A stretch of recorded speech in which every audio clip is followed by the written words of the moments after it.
under the hood of what we've invited you into and what you've experienced, there's methodology back behind it, and we think it's why this stuff is working. So like, for example, at this immersion and every immersion, this is the basic template. You start with the SWOT analysis. That allows you to get a glimpse of what is. You heard me talk about that. What's our current reality? Then you have all of these three things that allow for input and processing of a variety of kind. That's where we stir up what could be. We iron sharpening iron, spur one another onto love and good deeds. That's what's happening through input and workshops and huddles. All this stuff is happening. We have fun doing it together. What is, what could be, and then later today, the team's going to lead you to develop strategic plans. This is your job. These aren't our plans. We're not going to be impressed with them. We're going to be excited, but these should be born of faith. Here's where I was. Here's some new inspiration and all that God's doing in your life. And here's what I'm going to walk away going after. I'm going to attempt to do. This is what will be. That's what happens every single time.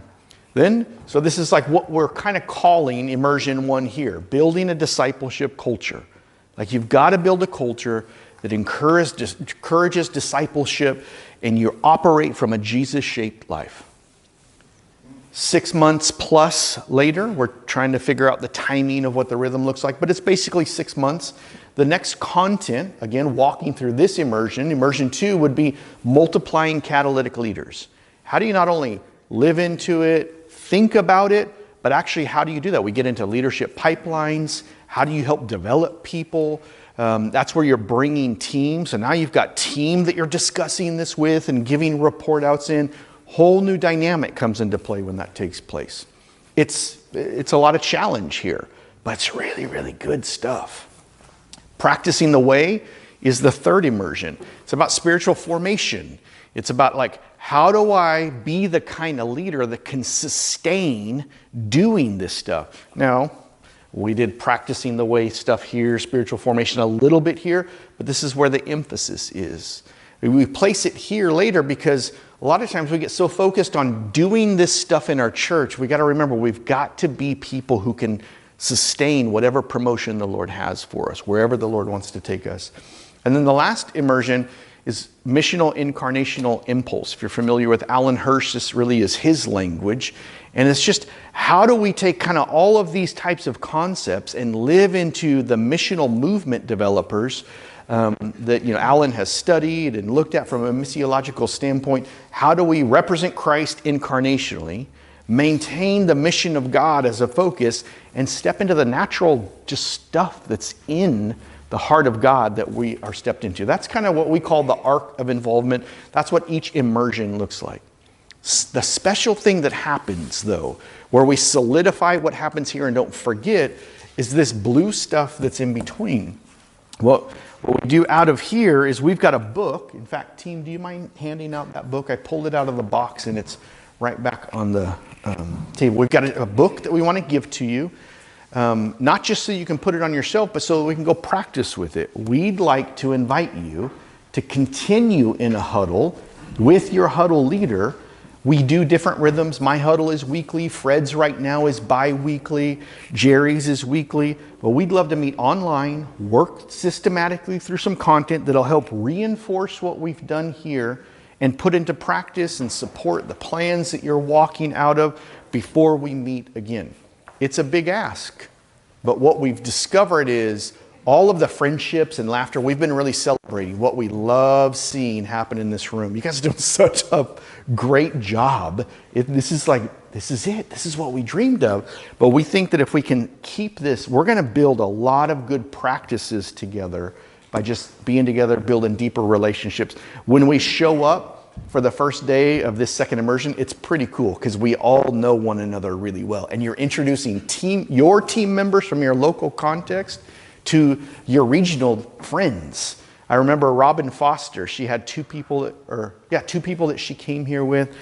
And she, somebody who was in her huddle was way over here, and we're just getting things kicked off. And she's like, oh, hey, come over here. And she turns to the people from her local church. I need you to meet my pastor friend.